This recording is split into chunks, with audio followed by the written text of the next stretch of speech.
မြေကမ်းနဘေးကတာယာလှပတဲ့ရွာငယ်လေးတစ်ရွာမှာကြော်ကြော်လို့ခေါ်တဲ့လှေသမားတဦးရှိပါတယ်။သူဟာလှေလော်တာတွေမကပဲမြစ်ကြောင်းကိုလည်းအကျွမ်းကျင်ဆုံးဖြစ်လို့ရွာသားတွေကအားကိုးကြပါတယ်။ငိမ်သက်တဲ့ရေပြင်မှာရောမုန်တိုင်းထန်တဲ့အခါမှာပါသူဟာလူတွေကိုဘေးကင်းစွာကူးလို့ပေးလိရှိသူပေါ့။ဒါပေမဲ့ကြော်ကြော်ရဲ့မျက်ဝန်းတွေထဲမှာတော့ဘယ်သူမှမမြင်နိုင်တဲ့စိတ်ဒဏ်ရာတွေရှိနေပါတယ်။လွန်ခဲ့တဲ့နှစ်ပေါင်းများစွာကမြစ်ပေါ်မှာဖြစ်ခဲ့တဲ့ကြေကွဲပွဲမတော်တဆမှုတစ်ခုကြောင့်သူ့ရဲ့ညီငယ်ကိုဆုံးရှုံးခဲ့ရလို့ပါ။အဲ့ဒီနေ့ကစပြီးသူဟာငါသာပိုတတိထားခဲ့ရင်ဆိုတဲ့နောင်နာတွေနဲ့အတူမိမိကိုယ်ကိုအပြစ်တင်ရင်အတိတ်ရဲ့အကျဉ်းသားဖြစ်နေခဲ့ပါတယ်။အရင်ကရေရေမောမောရှိခဲ့တဲ့ကြော်ကြော်ဟာအခုတော့အပြုံးတွေပျောက်ဆုံးပြီးလေးလံတဲ့ဝင်ထုတ်ကြီးကိုတည်ထားရတယ်လို့ဖြစ်နေပါတော့တယ်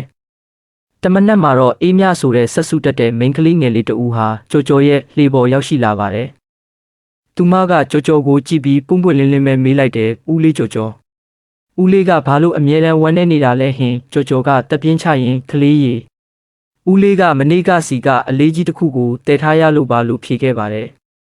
အဲ့ဒီမှာတင်အေးမြကအပြစ်ကင်းစင်စွာနဲ့ပဲခေါင်းလေးဆောင်ပြီးပြန်ပြောလိုက်ပုံကကြော်ကြော်ရဲ့ရင်ကိုတုန်ခါသွားစေပါတယ်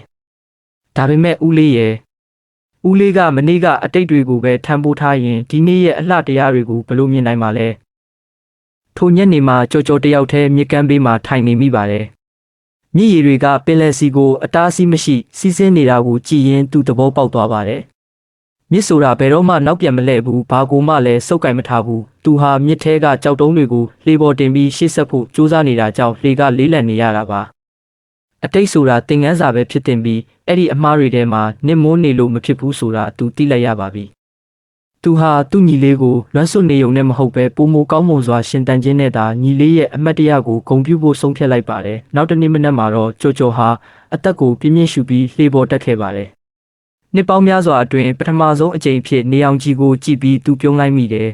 ။အတိတ်ကသူ့နောက်မှာကြံရစ်ခဲ့ပြီးအနာဂတ်ကရှေ့မှာရှိနေပြီးဒီနေ့ဆိုတာကတော့သူဖွင့်ဖောက်ခံစားရမယ့်တန်ဖိုးရှိတဲ့လက်ဆောင်တစ်ခုပါပဲ။